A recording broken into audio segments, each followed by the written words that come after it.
The night started quiet. Too quiet for a house that usually echoed with laughter by this hour. Rain tapped against the windows like it wanted to come inside. The living room lights were low. The clock on the wall kept ticking, slow and steady, almost louder than anything else in the room. And that was when Anna realized something felt wrong. She sat on the edge of the couch, her hands clasped so tight her knuckles turned pale. She kept glancing at the front door, as if it might swing open any second and change everything. Her son, Ethan, curled beside her with a blanket around his shoulders. He was 10 years old, small for his age, with a quiet, observing nature. He usually noticed things adults hoped he wouldn't. Tonight was one of those nights. He looked up at Anna, studying her face. "Mom, why are you shaking?" She forced a smile, the kind that tried to hide fear but didn't succeed. "It's just cold," she whispered. But Ethan knew it wasn't cold. The heater hummed softly. The room was warm. Something else had shaken her. And then she did something that startled him. She grabbed the remote. Let's watch something," she said. "Just you and me." Ethan blinked. "Now." "But Dad said he'd be back soon." Anna hesitated. Her shoulders rose in a breath she wasn't sure she could release. "I know," she said. "But watching something might help us relax while we wait." Ethan didn't argue, but his confusion showed in the way he tilted his head. They almost never watched movies this late. And they definitely never watched them when they were waiting for his father. Anna flipped through the channels with shaky fingers. Finally she stopped on a documentary, an old family favorites type, something calm and familiar. But Ethan frowned. "Mom, why this?" His eyes narrowed, gentle but honest. "Did Dad call? Is something wrong?" Anna swallowed. Her throat felt tight. She wanted to lie. She wanted to soothe him with a comforting answer. But something inside her refused to. "No," she said softly. "He didn't call."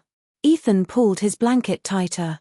He sat straighter, as if bracing himself. "Then why are we watching something?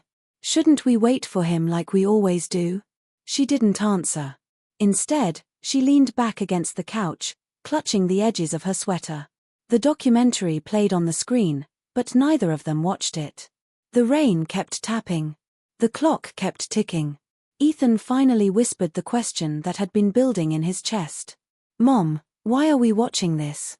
Dad will be back soon." The words came out gentle, hopeful, certain in the way only a child could be. And that broke something inside her. Anna closed her eyes. She had been trying all evening to stay strong. But Ethan's voice, so trusting, so sure, made her heart twist. She turned toward him and brushed his hair back from his forehead. "Sweetheart," she said. Sometimes waiting hurts more when we sit in silence." He stared at her. A small crease formed between his eyebrows. "Is Dad okay?" Anna's breath caught. "I hope so." The way she said it made Ethan's heart drop. He rested his head on her shoulder, quiet and small. They sat like that for a long moment. And then Anna whispered, almost too softly for him to hear. "Your father should have been home hours ago." Ethan's fingers tightened around the blanket. She felt him tremble. And she wished she hadn't said it aloud. But once the truth made its way into the air, it felt impossible to take back. She pulled him closer. "I'm sorry," she whispered. "I didn't want to scare you." He didn't respond. Not right away. He watched the screen, but his eyes were distant. Finally, he said, "Mom, you're scaring me more by not telling me everything."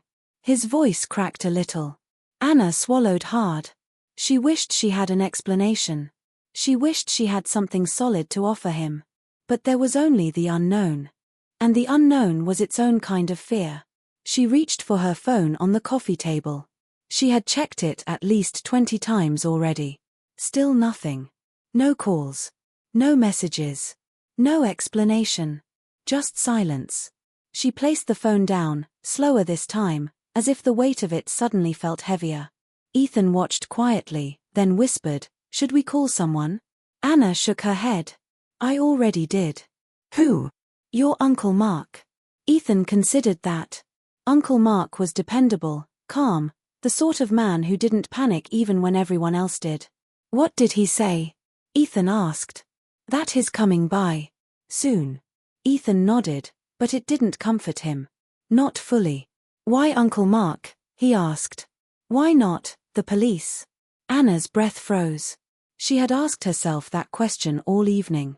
But she didn't want to say it in front of her son. Not yet. Not until she had real answers. Instead she said, because I want to make sure I'm not overreacting. Her voice wavered. She hoped he didn't notice. But Ethan noticed everything. He stared at the screen again. A narrator's calm voice drifted through the living room. But the words didn't register. Not for either of them. Minutes passed in thick silence. Then Anna reached for the remote and paused the documentary. Ethan turned to her. Mom. She met his eyes. For a second, she looked like she had made a decision. Something hard but necessary. Ethan, she said softly. There's something I need to tell you. Something about your father. He sat up straighter. Fear flickered across his face. What about him? Anna opened her mouth. But before she could speak, headlights swept across the window. Both of them turned toward the front door. A car was pulling into the driveway. Anna's breath hitched. Ethan gripped her sleeve. Mom, is that him? She didn't answer. She stood up slowly, as if afraid the wrong move might shatter everything. The car engine shut off. For a moment, the only sound was the rain. Then a car door opened. And footsteps approached the house. Anna reached for Ethan's hand. Her fingers trembled as they touched his. Stay close, she whispered. He nodded, eyes wide. The footsteps grew louder. Stopped right outside the door. And then, a firm knock. Anna froze. Mom. Another knock. Harder this time. Anna took a breath she could barely hold. And then she stepped toward the door. She reached for the doorknob with a shaking hand. The house felt silent. Like it was holding its breath with her. She turned the knob. Slowly. Carefully. And as the door began to open, the screen went black inside her mind. She didn't know who she would find on the other side. Or what news they were about to bring. Near the end of the paused documentary screen, reflected faintly on the TV, the line she meant to say earlier played through her thoughts, as if echoing from somewhere far away. If you're enjoying this story so far, please like the video and subscribe for more heartfelt tales. Then she opened the door. And what she saw made her knees weaken. Anna stood frozen, her hand still on the doorknob. The porch light cast a soft glow across the figure standing outside. For a moment, her mind couldn't make sense of what she was seeing. She had prepared for the worst. She had prepared for anything but this. Because it wasn't her husband. It was Mark. Her brother-in-law stood on the porch, rain dripping from his jacket shoulders, his face tight with concern. He didn't smile. He didn't step forward. He didn't say her name the way he usually did. He just looked at her. Behind her, Ethan stepped closer. Uncle Mark. Mark's eyes softened at the sound of Ethan's voice. Only then did he finally speak. Hey, buddy. Hey, Anna. His voice was careful. Too careful. Anna felt something inside her sink. What happened? She whispered. You told me you were checking. I did, Mark said. And I'll tell you everything. But, can I come inside first? Anna stepped back automatically, letting him in. Ethan stayed glued to her side, clutching her sweater sleeve. Mark brushed the rain from his hair, glancing between them. The house felt heavier with him inside it. Not because Mark wasn't welcome, but because he didn't look like a man bringing harmless news. Anna finally found her voice. Where's Michael? Did you find his car? Mark took a slow breath. I found where he was supposed to be, he said. But he wasn't there. Anna's heart clenched. Ethan's grip tightened. What do you mean? Anna asked. He said he was going to pick up documents from work. That's all. I know, Mark said gently. I went to his office first. And? Mark hesitated, his eyes shifting downward. His office was closed. Lights off. No one there. Anna shook her head. That doesn't make sense. He said he needed to stop by there quickly. It was the last thing he said before leaving. I know, Mark said again. But I talked to the security guard. He said Michael never came. Anna felt the room tilt. She steadied herself against the back of the couch. Ethan's voice came out small. Did Dad's car break down?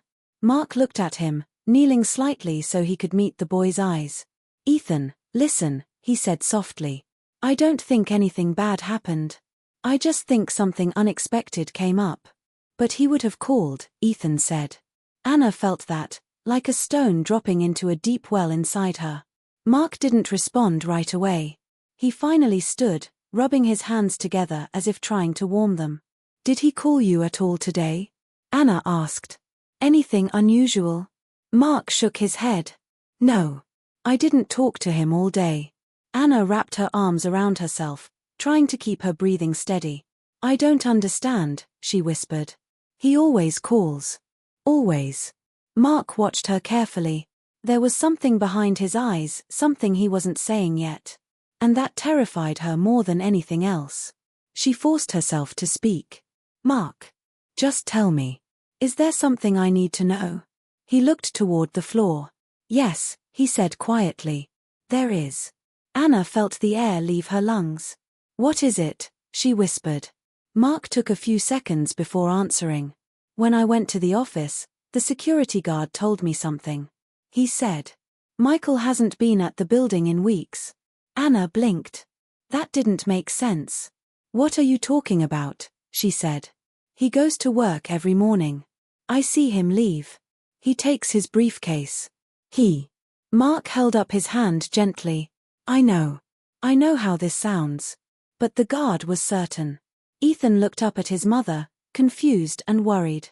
Mom, he did go to work. I saw him leave too. Anna nodded, her breath shaky. She felt her world shifting, piece by piece.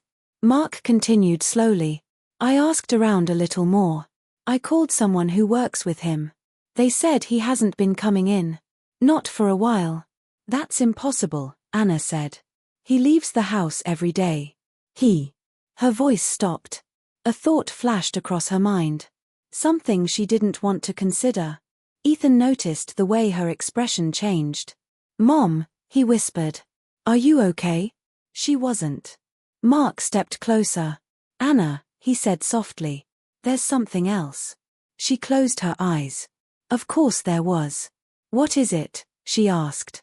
Mark pulled a folded piece of paper from his jacket pocket. I found this on his desk at home, he said. I didn't want to touch anything, but it was sitting out. Like he meant for someone to find it. Anna stared at the paper. She didn't reach for it. Mark hesitated, then opened it. He didn't hand it to her. He just read the first line aloud. If you're reading this, then something in my life has finally caught up with me. Anna covered her mouth. Ethan stepped even closer to her, his shoulders lifting with fear. What does that mean? He whispered. Mark folded the page again, holding it tightly. I don't know, he admitted. But there's more written inside. I haven't read the whole thing. I thought it should be you first. Anna felt her knees weaken. If he wrote that, she whispered, then, where is he right now? Mark didn't answer. He couldn't. Because none of them knew. The house felt silent again. But this time, the silence wasn't from fear of the unknown. It was from the weight of possibility. Possibility that Michael hadn't just disappeared. Possibility that he had been hiding something. And possibility that whatever he was facing had just begun to unravel. Ethan leaned into his mother. Mom, he whispered, is Dad in trouble? Anna held him close. I don't know, she whispered. But we're going to find out. Before Mark could say anything else, the sound of a car door slammed outside. All three of them turned. Another vehicle had pulled up. Headlights shone through the front window. Mark stiffened. Anna grabbed Ethan instinctively. Who's here now? Mark whispered. The porch steps creaked. A shadow moved past the window. Another knock came. Hard. Urgent. Anna felt her stomach twist. Mark stepped forward, putting a protective hand out. Stay behind me, he said quietly. The knocking came again. Faster this time. Anna swallowed. Who could it be? She whispered. Mark didn't turn around. He just reached for the doorknob. But his hand froze when a voice called from outside. A voice they all recognized.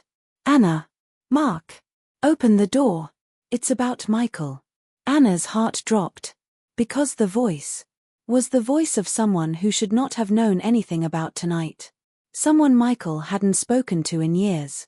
Someone who could only have arrived for one reason. Mark looked back at Anna with wide, tense eyes.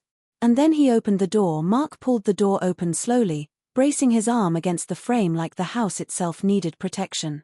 Rain blew in from behind the visitor, cold and sharp. The streetlight above the porch flickered, making the man's features sharpen and fade in quick pulses. Anna's breath caught. Because standing there, soaked from the downpour, was Daniel Reeves. Michael's old friend. His former friend. A man Michael hadn't spoken to in almost 5 years. Anna hadn't even seen his face since the summer when everything fell apart between them, long before Ethan was old enough to understand the tension.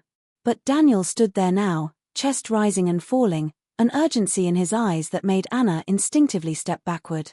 He looked older. Harsher. But his voice was steady. Anna, he said quietly. I need to talk to you. And Mark. Right now. Mark narrowed his eyes. What are you doing here, Daniel? He asked. His tone wasn't warm. Not even close. You shouldn't know anything about what's going on. Daniel wiped the rain from his forehead with the back of his hand. Trust me, he said. I wish I didn't. Anna felt her pulse climb. Where is Michael? She whispered. Daniel looked at her for several long seconds. Then he stepped inside without waiting for permission. He closed the door behind him. The living room seemed to shrink with him standing there. Ethan pressed into Anna's side. Daniel noticed him and softened his tone immediately. Hey, buddy, he said gently. Sorry for showing up this late. Ethan didn't respond. He just watched him like he was trying to figure out whether this man was danger or safety. Daniel turned back to Anna and Mark. We don't have much time, he said. And I need you to listen carefully. Anna steadied herself. Daniel, she said. Tell me what's going on. Michael left the house earlier this evening, and he hasn't come back. His office says he hasn't been there in weeks. Then Mark found a letter. Now you're here. So just, please, stop speaking in pieces and tell me what happened. Daniel's jaw tightened. He looked down for a moment, gathering whatever courage he had left, and then looked up again. Michael called me today. Anna felt her breath falter. What? She whispered. He called you? He did, Daniel said. Around noon. I haven't heard from him since. Mark stepped forward. Why would he call you? He asked. You two haven't spoken since the fallout. Daniel nodded once. I know. So what changed? Mark pressed. Daniel took a slow breath, then spoke the words that made Anna feel the room tilt again. He told me someone was following him. The silence that followed was sharp and immediate. Anna shook her head. No, that doesn't make sense. Who? Daniel answered softly. He didn't say who. Only that he recognized the car. That it wasn't the first time he'd seen it. He sounded frightened. Anna. I've never heard him sound like that. Ethan's small, trembling voice cut in. Why didn't he call us? Daniel turned to him. Because he didn't want you to worry, he said gently. He thought it would pass. He didn't want to scare your mom. Anna felt a wave of guilt. And then something else. Something cold. What do you mean he recognized the car? She asked. Daniel hesitated. I'm not sure how much you know about the years before you and Michael were married. Anna stiffened. Stop, Mark said sharply. This isn't the time to dig into old mistakes. Daniel shook his head. This isn't about mistakes, Mark. This is about danger. Anna looked between them. Just say it, she whispered. Whatever it is. I need to know. Daniel exhaled. There was someone Michael had trouble with years ago, he said. Someone he worked with. Someone who didn't take losing well. Anna's eyebrows pulled together. What kind of trouble? Daniel didn't answer immediately. He walked toward the coffee table and set down a small, sealed envelope. The paper looked worn, edges slightly damp from being carried in the rain. "This," he said quietly, "was left on my doorstep this afternoon. No return address. No name. But inside is something that proves Michael wasn't imagining anything." Anna stared at the envelope. "Open it," Daniel said. Mark stepped forward, lifting the envelope carefully. He pulled the flap open, reached in, and removed a single photograph. Anna felt her breath freeze in her throat. It was their house.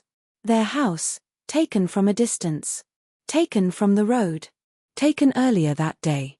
Because Anna recognized her own car in the driveway. And Ethan's backpack hanging on the porch rail. She felt her knees weaken. Daniel continued, his voice grim. "There's more. Turn it over." Mark flipped the photo. On the back, written in sharp black ink, were 4 words. "He should have told you." Anna covered her mouth. Ethan clung to her tightly, frightened by the way her breathing hitched. Mark set the photo down carefully, as if touching it any longer might burn him. "Daniel," he said. "What is this? Who sent it?" Daniel ran a hand through his damp hair. "I don't know," he said. "But when Michael called and told me he saw a car following him, I told him to come to me. To get off the road. To stay somewhere safe." Anna nodded quickly. "So did he go to you?" Daniel shook his head. "He never showed up. And after 30 minutes, his phone went off." Anna's heart spiraled. "Off," she whispered. "Or, turned off." Daniel looked at her with eyes that carried the truth she didn't want. "It went dark," he said. "Not off. Dark. Like someone took it." Anna felt like the air was leaving the room. Mark stepped between them. "Okay," he said firmly. "Let's slow down. We're having guesses, fear, assumptions. We need facts. Not panic." Daniel turned his head slowly, meeting Mark's eyes. "I wish I were guessing," he said. "But I'm telling you exactly what happened." Anna swallowed hard, trying not to shake. "So what do we do now?" she whispered.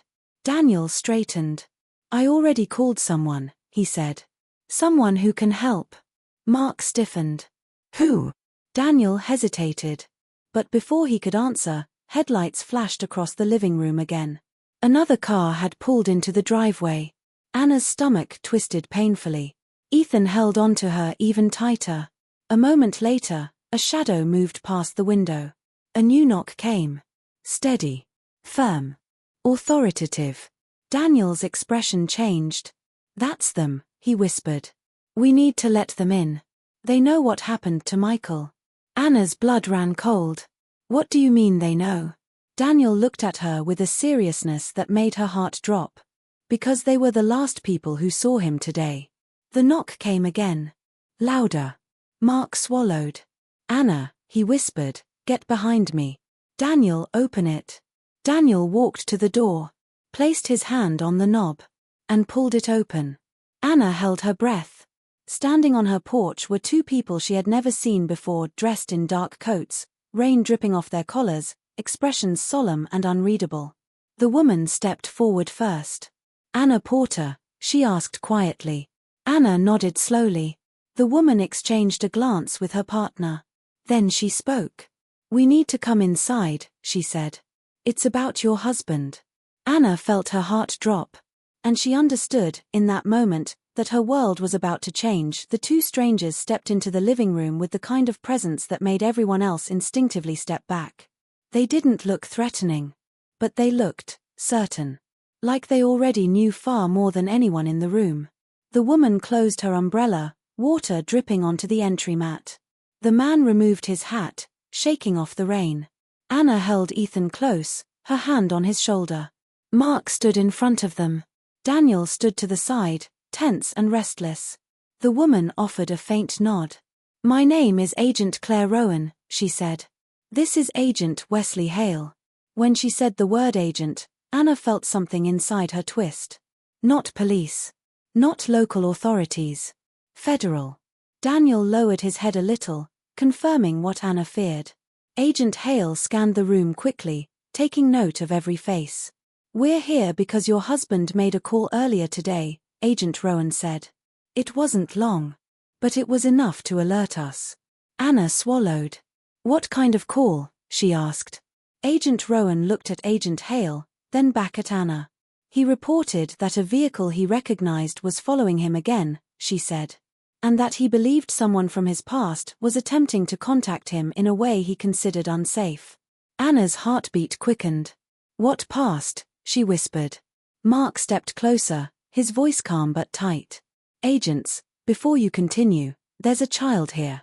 If this is something he shouldn't hear. Agent Hale shook his head gently. We'll keep our wording careful, he said. But he should stay with his family. Ethan stayed glued to Anna's side, wide-eyed and silent. Agent Rowan continued. Your husband was involved in a situation many years ago, she said. Before you were together, Anna. Before he left that city. Before he cut ties. Anna stared at her.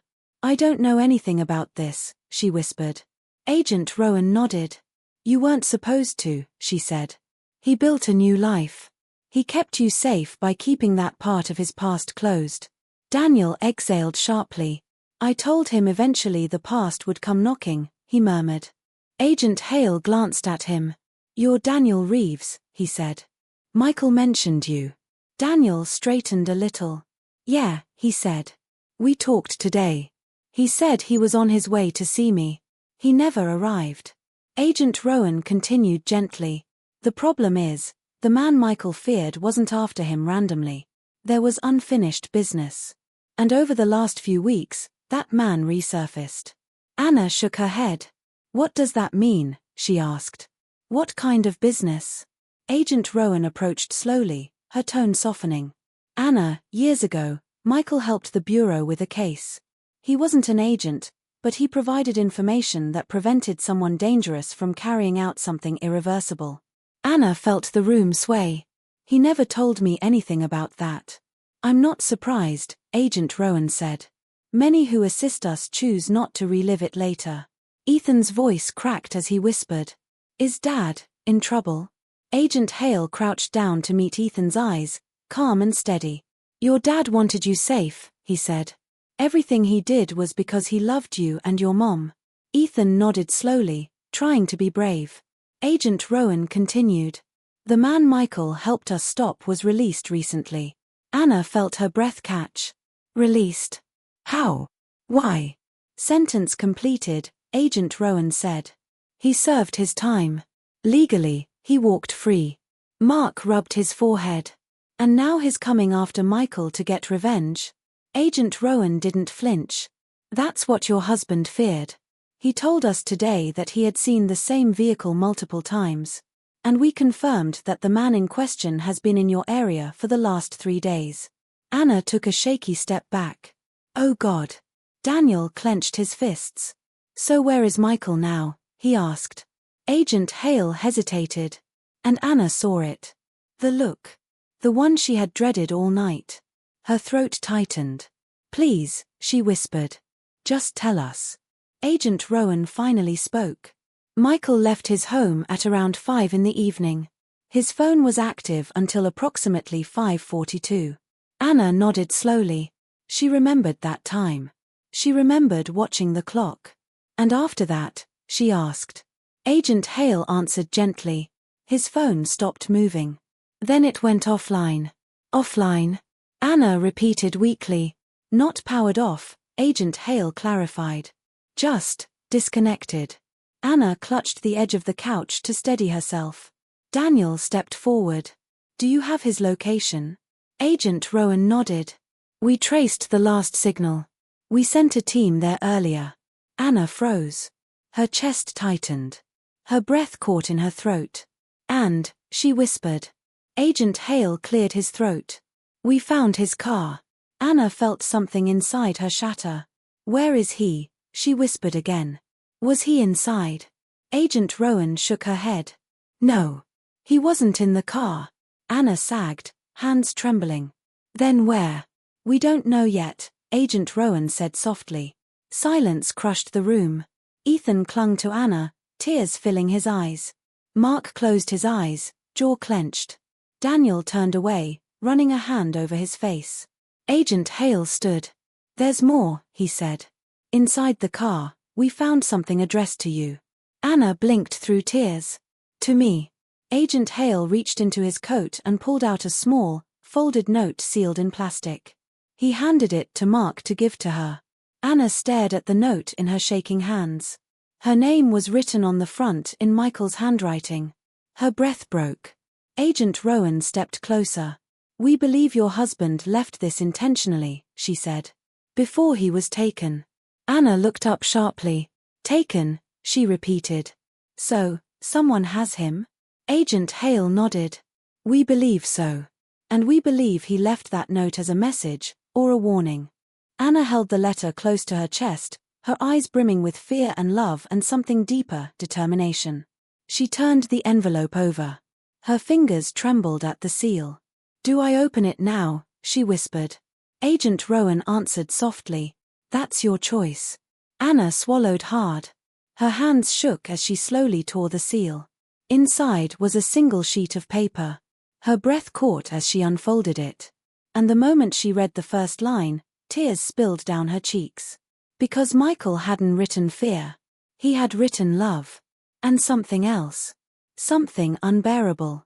Anna, the note began. If you're reading this, then I need you to listen to me very carefully. Her vision blurred. Ethan leaned in, grabbing her arm. Mom, what does it say? Anna lowered the note, trembling. Her voice cracked. It says, he knew they were coming. Mark inhaled sharply. Daniel closed his eyes. Agent Rowan waited. And, Anna whispered, it says he did something, to protect us. She looked at the agents. What did he do? She asked. Agent Hale exchanged a quick glance with Agent Rowan. And then he said the words that made the entire room fall silent. He turned himself over. Anna froze. What does that mean? He gave himself up, Agent Rowan said quietly. To keep them from coming here. Anna's heart broke. Ethan buried his face against her. Daniel whispered something under his breath. Mark stepped forward, voice shaking with fury. So he sacrificed himself to keep them away from his wife and child? Agent Hale nodded once. That's exactly what he did. Anna's knees buckled. And the room around her seemed to fade as one truth settled over her like a weight she could barely breathe under. Michael wasn't missing. Michael wasn't hiding. Michael had made a choice. A choice that could cost him everything. The next morning brought a grey, muted sky, the kind that seemed to reflect the heaviness inside Alina's chest. She had barely slept. Every time she closed her eyes, she saw Cameron's face from the night before, smug, unbothered, convinced he could say whatever he wanted simply because no one else was around to hear it. But she wasn't the same woman she had been when he first arrived. The line he crossed had pushed her into a version of herself she hadn't seen in a long time, one capable of holding boundaries, even if her voice trembled while doing it. Roffey returned home around noon, cheerful and unaware. He walked into the living room carrying bags of fruit from the market, smiling when he saw her. There you are, he said warmly. Why do you look like you haven't slept? Alina swallowed. This was the moment she had rehearsed at least a dozen times in her head. She didn't want drama between the cousins, but she also wasn't going to shrink away from the truth. Roffey, she began softly, we need to talk. It's about last night. His smile faded in an instant. What happened? Did something go wrong while I was gone? She explained everything, Cameron waiting until they were alone, the tone he used, the way he stepped closer, the way he hinted at seeing her true personality and how he liked that she wasn't as shy as she pretended to be. She repeated every sentence she could remember, even the ones that made her eyes sting with humiliation as she spoke them aloud. Roffey listened without interrupting, but she could see his jaw tighten with each detail. When she finished, he took a long breath, pressing his fingers against his forehead. So he waited for me to leave, Roffey murmured, almost to himself, and then decided to test your boundaries? Alina nodded. It wasn't just a misunderstanding. He knew exactly what he was doing. The tension in the room thickened, and for a moment, she wondered if she should have waited, if maybe she should have softened the truth. But then Roffey stood up abruptly. Where is he now? In the guest room, I think, she replied, heart thumping. He hasn't come out yet. Roffey didn't hesitate. He walked straight down the hallway and pushed open the guest room door without knocking. Cameron looked up lazily, scrolling through his phone. "Oh hey, you're back. What did you say to my wife last night?" Rafi demanded. Cameron blinked, confused for a second, then scoffed. "Bro, don't tell me you're taking something she said seriously. I was just joking around with her. You know how sensitive she is." Alina, standing in the doorway behind Rafi, felt her stomach twist. There it was, the casual dismissal, the attempt to make her look dramatic. She had seen men do it before. She had experienced people brushing off their own behavior by using that exact same tone. But Rafi didn't waver. "Joking is when both people find it funny," he said firmly. "What you did wasn't a joke. You crossed a line." Cameron rolled his eyes. "Yeah, relax. Why are you acting like I committed a crime? I was being friendly." "She took it the wrong way." "You waited until I left," Rafi shot back. "If it was so innocent, why not say it in front of me?" Cameron opened his mouth, but no words came out this time. Alina watched the shift, his arrogance cracking, replaced by agitation. "You're seriously ruining the mood over nothing," Cameron muttered as he stood up. "Fine. If you two are so sensitive, I'll just leave early. I don't have time for this drama." "No," Rafi said. "You're not leaving because we're asking you to. You're leaving because you made my wife uncomfortable in her own home. And you don't get to pretend you didn't." Cameron huffed under his breath, grabbed his bag, and pushed past Rafi without another word. On his way out, he paused beside Alina, not close, but close enough. "You misunderstood everything," he said quietly, though his voice carried a warning edge. "But sure. Believe what you want." Then he walked out and shut the front door behind him a little too loudly. The silence afterward was thick. Rafi exhaled and turned to Alina, his expression softening. "Are you okay?" She nodded slowly. "I just didn't want to keep it inside. I knew it would eat at me." "You shouldn't have to keep anything inside," Rafi replied, stepping forward to hold her hands. "You're my wife. Your safety, your comfort, comes first. Always." His words settled over her like a weight she didn't realize she'd been carrying. For the first time since the incident, she felt her breath steady. The rest of the day passed quietly. They cooked together, talked about lighter things, and tried to reclaim the peace Cameron's presence had taken from the house. But by evening, Alina found herself thinking about something deeper, not just about what had happened, but about what she had learned. People often revealed who they were when no one else was watching.